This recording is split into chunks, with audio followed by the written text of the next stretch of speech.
বাংলাদেশের গণমানুষের ভয়েসকে ধারণ করেছি, সেই ভয়েসকে রিফ্লেক্ট করে তারা একটি বাজেট দিলেন। দুঃখজনকভাবে আমরা যে বাজেটটি দেখলাম, এই বাজেটটি জনকল্যাণমুখী বাজেট হওয়ার পরিবর্তে একটি জনতুষ্টিমূলক বাজেটে পরিণত হয়েছে। আমরা দেখেছি গত 17 বছরের ফ্যাসিবাদী শাসন ও লুটতরাজের মাধ্যমে বাংলাদেশের অর্থনীতির ভিত্তি যেভাবে দুর্বল করা হয়েছে এবং বাংলাদেশের অর্থনীতিকে যেভাবে বৈদেশিক ঋণ নির্ভর এবং সুদ পরিশোধ নির্ভর করা হয়েছে, সেই প্রেক্ষিতে আমাদের এই বাজেটটি হওয়ার দরকার ছিল একটি ট্রান্সফরমেটিভ বা রূপান্তরগামী বাজেট। যে বাজেটটা সত্যিকার অর্থে বাংলাদেশের যে অর্থনীতির ভিত, যে ভিতটা ধ্বংস হয়েছে সেই ধ্বংস স্তূপ থেকে অর্থনীতিকে টেনে তুলবে। কিন্তু আমরা দেখেছি যে বাজেটে আসলে অর্থনীতির ভিত্তির দিকে, অর্থনীতির যে বড় আপনার স্টেক হোল্ডার্স আছে তাদের দিকে না তাকিয়ে একটি ম্যানিফেস্টো নির্ভর, যেটা অনেক বেশি আপনার ভোট চাইতে গেলে আপনারা জানেন যে সাধারণভাবে প্রতিটা রাজনৈতিক দলে জনগণের কাছে অবাস্তব কিছু প্রতিশ্রুতি প্রদান করে, সেই প্রতিশ্রুতি আলোকে কিন্তু এই বাজেটটিকে একটি বড় এবং একটি স্বাস্থ্যবস্তির মতো বাজেট করা হয়েছে। তো আমরা প্রত্যাশা করি এই যে বাজেট অধিবেশন শুরু হয়েছে, বাজেট অধিবেশনে রাজনৈতিক দল এবং বাংলাদেশের সর্বস্তরের মানুষের কনসার্ন আমলে নিয়ে সরকার এই বাজেট সংশোধন করবে।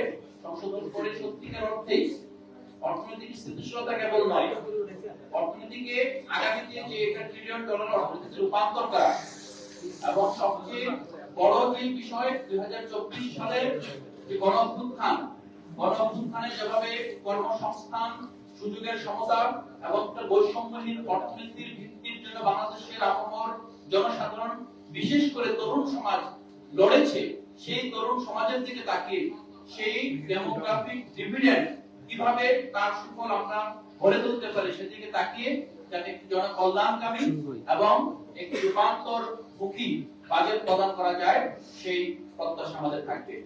আমি এই মুহূর্তে আমাদের বাজেট প্রণয়ন কমিটির প্রধান এবং এনসিপির যুগ্ম আহ্বায়ক মাননীয় সংসদ সদস্য ডক্টর আতিক মুজাহিদকে আমাদের এনসিপির পক্ষ থেকে ফরমাল বক্তব্য প্রদান করার জন্য বিশেষভাবে অনুরোধ জানাচ্ছি। ভাই অডিওটা একটু ঠিক করা যায়?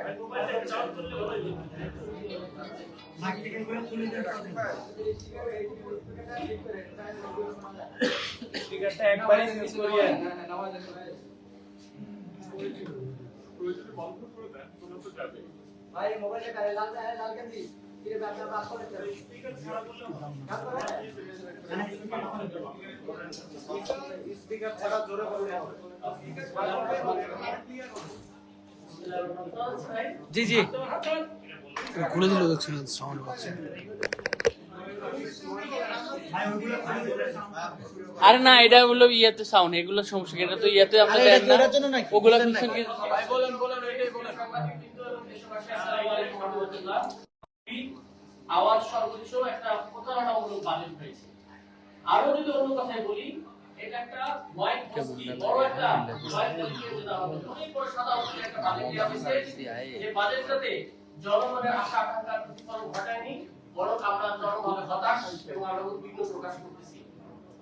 আমরা মনে করি এই বাজেটের যদিও কিছু ভালো দিক আছে, বিশেষ করে শিক্ষা, স্বাস্থ্য এবং সামাজিক নিরাপত্তায় কিছু বিষয় বলা হলেও আলটিমেটলি এই বাজেট যদি পূর্ণাঙ্গভাবে কেউ বিশ্লেষণ করে তাহলে আমরা দেখতে পাবো এই বাজেটটা মূলত একটা আলটিমেটলি প্রতারণার বাজেটই হয়েছে। আপনাদেরকে কয়েকটা পয়েন্ট আমি কথাগুলো তুলে ধরার চেষ্টা করব। এক নম্বর, এই যে বাজেটের যে আকারটা রয়েছে এটা কমপ্লিটলি একটা কাল্পনিক এন্ড ইউটোপিয়ান হয়েছে। যেমনটা বলেছে যে ইস্তিহার ভিত্তিক একটা বাজেট হয়েছে, বাজেট নরমালি যেভাবে হয় সংখ্যা ভিত্তিক আলোচনা সেই স্টাইল এখানে হয়নি।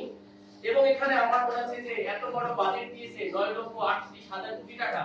একটা কথা আছে না, যত বড় বাজেট তত বড় নেতা কর্মীদের পকেট ভারী। এটাকে সমাজনীতি করা হয়েছে কিনা সেটা একটা প্রশ্নবোধক।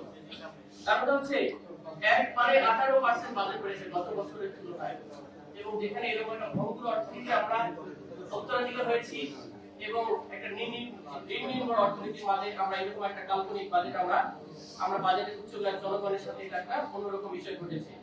দুই নম্বর যেটা দেখি, এই বাজেট তো দিলেন আপনি, বিশাল একটা বাজেট দিলেন, বাজেটগুলো আয় করবে কোথা থেকে সেটা বলতে হবে না ক্লিয়ারলি। আহরণের আপনি একটা সংখ্যা দিলেন, ঠিক আছে, এনবিআর কে বললেন যে আপনি এত কোটি টাকা দিবেন আমাদের। এই এনবিআর কে এন্ট্রিমের সময় যেন স্বচ্ছভাবে জনগণের ন্যায্যভাবে করগুলো আসে, এটার জন্য সংস্কারের প্রস্তাব দেওয়া হয়েছে। কিন্তু ওই সময় কোনোভাবে এটা হলো না। ওয়ার্ল্ড ব্যাংক $500 মিলিয়ন দিয়েছে এটাকে যেন সংস্কার করে আমাদের করটা যথাযথভাবে আসে। আনফরচুনেটলি সেটাতে বড় বাধা দিয়েছেন আপনারা, বড় দল হিসেবে এটা নিয়ে কোনো কথাই বলেন নাই। যে এখন আপনি যে এনবিআর কে বাজেট দিয়েছেন 6 লক্ষ প্লাস কোটি টাকা এবং আয় কর করবেন 6,95 কোটি টাকা, সেটা কোনোভাবেই কিন্তু এটা আয় করা সম্ভব নয়। আমরা লাস্ট বাজেট পর্যন্ত দেখেছি আমরা 3,30,000 কোটি টাকা এখন পর্যন্ত উঠে রয়েছে। তাহলে আপনি কিভাবে হাফ বাজেট আপনার মিসিং এখানে রয়েছে? সুতরাং লক্ষ্যমাত্রা আহরণের যে সিস্টেম কথা বলা হচ্ছে সেখানে কমপ্লিটলি আমাদের ইকুয়েশন কোনোভাবে এখানে 6,90,000 কোটি টাকা উত্তর হবে না, বড় ম্যাক্সিমাম 4 লক্ষ থেকে 4.5 লক্ষ টাকা হবে। তার মানে এখানেও 2.5 লক্ষ কোটি টাকা আপনার ঘাটতি থাকতেছে। সুতরাং আপনাকে বললাম আমি কলা খাওয়াবো, এই খাওয়াবো, সেই খাওয়াবো, কিন্তু আমার কাছে টাকা নাই। তাই তো প্রতারণা হয়। জনগণকে বলতেছেন এই বাজেট তো এই তো ব্যাপারটা অ্যালোকেশন শুনে খুব ভালো লাগতেছে, আমি তো সবকিছু পেয়ে যাবো, আলটিমেটলি কিন্তু আমার টাকা নাই। কয়েকদিন পর বাজেট আপনি কি করবেন? কাটছাট করবেন, বলে বলবেন যে আমাদের বাজেট ঘাটতি, সুতরাং আমরা এটা দিতে পারতেছি না, বাজেট সংকোচন করে ফেলবেন সামনে। এটাকে অন্যভাবে আপনি করতে পারেন আর কি। 3 নম্বর যেটা আছে বাজেট ঘাটতির সাথে যে ব্যাংক ঋণের একটা ইস্যু আছে, দেখবেন আপনারা আয়ের সোর্সের ক্ষেত্রে এটাকে বলে ক্রাউডিং আউট অফ, এটা ইফেক্ট আছে। এটা সিস্টেম হলো আমরা বলছি দুই জায়গা থেকে ব্যাংকিং ঋণ নিব আমরা। হ্যাঁ, কোথা থেকে ঋণ নেবেন? একটা হচ্ছে ইন্টারনাল, একটা হচ্ছে এক্সটার্নাল। আপনারা জানেন কি না আমাদের কিন্তু প্রায় 10 লক্ষর অধিক কোটি টাকা বৈদেশিক ঋণ রয়েছে, আর এখানে লোকালি রয়েছে 8 লক্ষ কোটি টাকা ঋণ ব্যাংকিং সেক্টর থেকে নিয়েছে। এটা যদি আবার 1 লক্ষ বাড়ে, এখনকার হিসাবে 1 লক্ষ 12 আর 1 লক্ষ সামথিং, এই যে আবার 19-20 লক্ষ কোটি টাকা আপনি কিনলেন, ঋণ নিলেন, এইভাবে যদি ঋণ একটা নিয়ে থাকেন তাহলে ইন্টারনাল ব্যাংকগুলোর অবস্থা আপনি দেখেন। ব্যাংক ক্লিনিক্যালি অনেকগুলো ব্যাংক ডেট হয়ে গেছে, এক্সিম ব্যাংক বলে অনেক বেশ লাইক সব ব্যাংকে মোটামুটি টাকা নাই, শূন্য অবস্থা, সংস্কার করে নাই, বড় ব্যাংক রেজুলেশন করে এসআলকে দেওয়ার মতো কাজ ঘটেছে। এইরকম একটা ভয়ঙ্কর ব্যাংকের সিস্টেমের মধ্যে আমরা মনে করি এই বাজেটে ব্যাংকিং সংস্কার নিয়ে কোনো স্পেসিফিক কথা হয় নাই, ব্যাংক রেগুলেশনে খুব বেশি কিছুই হয় নাই। অনেক ব্যাংক ডেট মানুষকে বোঝানো হচ্ছে আমাদের 66-68টা ব্যাংক রয়েছে, কত ব্যাংক রয়েছে, এখান থেকে আমরা টাকা নিব, টাকাটা এখান থেকে পাবেন না, তখন আপনার অল্টারনেটিভ অপশন থাকবে আপনি টাকা ছাপানো, টাকা ছাপাইলে আপনি ইনফ্লেশন হবে, কিন্তু আপনি বলছেন আপনি ভ্যাট কমিয়েছি। সুতরাং এই জায়গাটাতেও জনগণের সাথে বোঝা যাচ্ছে যে একটা প্রতারণা শামিল হয়েছে এবং একটা দিক নির্দেশনা খুব বেশি ক্লিয়ারলি আসে নাই। 3 নম্বর আরেকটা দেখেন, আমাদের ঋণ অ্যাকাউন্ট রয়েছে বাংলাদেশে 1,28,00,000 কোটির মতো। এর মধ্যে আমাদের ভ্যাট পেড দেয় 15 লক্ষ, 44 লক্ষের মধ্যে অ্যাকুরেট পেড দেয় 16 লক্ষ আর কি। তো এই 40 লক্ষ ট্যাক্সের আন্ডারে আছে আমাদের, তার মধ্যে অ্যাকুরেট ট্যাক্স দেয় হচ্ছে প্রায় 16 লক্ষের মতো। তো সেখানে দেখেন আপনি আবার নতুন করে সংযুক্ত করলেন যে কোনো একজন ব্যক্তি ব্যাংক অ্যাকাউন্ট খুলতে গেলে 3 সার্টিফিকেট লাগবে। তারপর মানুষ আর ফরমাল চ্যানেলে যে টাকা লেনদেন করবে সেটাও করতে তারা ভয় পাবে। তার মধ্যবিত্তরা অনেক লো ইনকাম, তার ট্যাক্সের ভয়ে তারা করবে না। তার ইনফরমাল ইকোনমি যদি বেশি হয়ে যায়, আপনি আলটিমেটলি গভর্নমেন্ট কিন্তু অন্য জায়গায় আমাদের ইকোনমিতে বিনিয়োগ আসবে না, তার ব্যাংকে টাকা নেই, 5 টাকা রাখবে না। সুতরাং এটা একটা অনেকের জন্য সমস্যার কারণ হিসেবে দাঁড়াবে। আরেকটা বিষয় আমাদেরকে জানা দরকার, সেটা হচ্ছে ছোট ব্যবসায়ীরা এটা কিন্তু উৎস করতে আসছে, পয়েন্ট 25 বলছে আগে টাকা কেটে নিচ্ছে, আপনার কাছে কি অর্থ দিতে আসলো ওখানে আগে 20% ছোট ব্যবসায়ীদের সমস্যা হয়ে যাবে, তারা তো মানে যত ছোট হোক না কেন, কিন্তু ক্ষুদ্র ব্যবসা এক্সপান্ড করার ব্যাপারে আমাদের কথা ছিল। সেখানে আমরা দেখলাম যে সেখানে উৎস কর দেওয়া হয়েছে, সেটা আমরা মনে করি তীব্র বিরোধিতা করছি, সেটা কোনোভাবে করা উচিত না। আরেকটা ইন্টারেস্টিং, আপনারা ঢাকা শহরে বসবাস করলে এভারেজ আমরা বিভিন্ন সোর্স থেকে রিসার্চ দেখি যে মিনিমাম 36,000 টাকা লাগে জীবিকা লম্বন মিনিমাম থাকার জন্য, জীবিকা কস্টলি। সেখানে আমরা বলেছিলাম 4 লক্ষ 4.5 লক্ষ টাকা নিচে কোনোভাবে যেটা আমাদের করমুক্ত আয় সীমা সেটা দেওয়ার কথা ছিল, কিন্তু আমরা গভর্নমেন্টকে দেখলাম মাত্র 25,000। আপনি যদি ইনফ্লেশন রেটটাও ধরেন 25,000 বাড়িয়েছে মানে 3,75,000 করে এর মধ্যে আয় সীমা, আপনি যদি ইনফ্লেশন রেটটাও ধরেন তাও আপনার এটা হওয়ার কথা ছিল 3,85,000। আর আপনি ইনফ্লেশনটা ধরে আপনি যদি করতে এক্সিস্টিং সিস্টেমে, তাও কিন্তু আপনার আরো বাড়ার কথা ছিল যে মানুষকে ফ্রি মুক্ত। সেখানে আমরা দেখলাম খুবই হতাশাজনক, এবং মানুষজন এখানে নাবিশ্বাস মাত্র 31,000 টাকা যদি আপনি ইনকাম করেন তাহলে আপনি এর মধ্যে আপনি পড়াশোনার মধ্যে চলে আসতে হবে, কিন্তু আপনি এখানে টাকা দিতে পারেন 3,000 টাকা, আপনার জন্য ক্ষতিকর। অনেক লোক চাইল্ড দোকানদার হতে পারে, ভাইটা বলতেছিল যে তার 1 লক্ষ টাকা ইনকাম হতে পারে, কিন্তু ব্যাংকিং চ্যানেলে ইনকাম করে না, এটা তো ফর্মাল চ্যানেলে করে। সুতরাং 31,000 টাকা ছোট একটা, আপনি অফিসের কর্মকর্তা, আপনি প্রাইভেট কর্মকর্তা, একটা ব্যাংকে চাকরি সাংবাদিকতা করেন, ফর্মাল চ্যানেলে লেনদেন করেন, আপনাকে কিন্তু ট্যাক্স দিতে হবে। ইনফর্মাল চ্যানেলে 1 লক্ষ আয় করতেছেন, তাকে ট্যাক্স আলাদা দেয়। সুতরাং এটাকে একটা আমরা মনে করি অনেক জুলুম হবে, এই করটাকে কোনোভাবে বাড়ায় অবশ্যই 4.5 লক্ষ নিয়ে যাওয়া উচিত। আরেকটা বিষয় আপনারা দেখবেন দেশের অর্থনীতিতে আমাদের টাকা পয়সা লক্ষ লক্ষ কোটি টাকা হয়েছে, এই কালো টাকা সাদা করার ব্যাপারে স্পষ্ট কোনো বক্তব্য আপনি দিতে পারবেন না। আমরা মনে করি এটা জাতির জন্য একটা খুবই খারাপ অশুভ সংকেত যে টাকা লেনদেন হয়ে যাবে, বাইরে যাবে, আবার এসে আর সাদা হয়ে যাবে। আমাদের এখানে কোনো ধরনের এটা নৈতিকভাবে আমার সমস্যা, রাষ্ট্রীয় অর্থনৈতিকভাবে আমার সমস্যা। তো ওভারঅল যদি আমরা দেখি এই ছিল মোটা দাগে আমাদের মেইন জায়গাগুলোর ভিত্তিক, এছাড়াও বিভিন্ন অ্যালোকেশন দেওয়া হয়েছে, কিন্তু আমরা সেগুলোর ইমপ্লিমেন্টেশন সম্পর্কে ধরেন আমরা শিক্ষা খাতের সর্বোচ্চ বাজেট দেওয়া হয়েছে, কিন্তু শিক্ষার অবকাঠামো উন্নয়নের বাজেট না শিক্ষার মান উন্নয়নের বাজেট, এইটা কিন্তু আমাদের জানা উচিত। স্বাস্থ্য খাতে বাজেট দেওয়া হয়েছে, সেটা কি স্বাস্থ্যের অবকাঠামো উন্নয়নের বাজেট নাকি অনেকগুলো ডাক্তার নিয়োগ আমাদের বিভিন্ন ধরনের যেটা আমাদের মান উন্নয়ন করে স্বাস্থ্যে সেটার বাজেট, সেগুলো আমরা দেখা রেগুলার ইমপ্লিমেন্টেশন কেমনে হবে এবং দুর্নীতি রোধ কিভাবে করবে সেগুলোর ব্যাপারে ওভারঅলি আমরা মনে করি আরো বেশি একটা সুন্দর বাজেট হতে পারতো। কিন্তু সব মিলে যদি আমরা ক্যালকুলেশন করি বাজেট 9,40,000 কথা আমাদের বাজেট দিয়েছে, আয় হয়েছে আপনারা বলতেছে আমাদের এত টাকা, আসলে আয় হবে 5 লক্ষ কোটি টাকা। সুতরাং আপনি ওভারঅল 4 লক্ষ কোটি টাকা ধরেন যে 45% of the budget you will never have allocation, টাকা আসলে দিতেছে আর দিতে পাবেন না। তাহলে আপনি সেই বাজেটটাকে আপনি কি বাজেট বলবো, যেটা আপনাকে বলেছি একটা প্রতারণার শামিল বাজেট, কারণ আপনার আয়ের সাথে আয়ের কোনো সোর্স ক্লিয়ার না।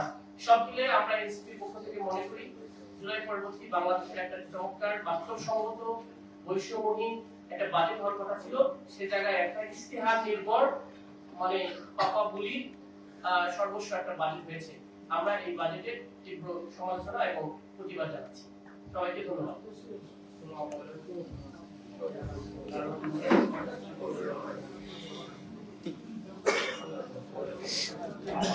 প্রশ্ন আছে? প্রত্যেক বছরই বাজেট দেওয়া হয়েছে, সব সরকারে সেই বাজেট দেয় এবং মুদ্রাস্ফীতি কমানোর বাজেট দেয়, জনবন্ধন বাজেট দেয়। প্রশ্ন হচ্ছে আমরা এটা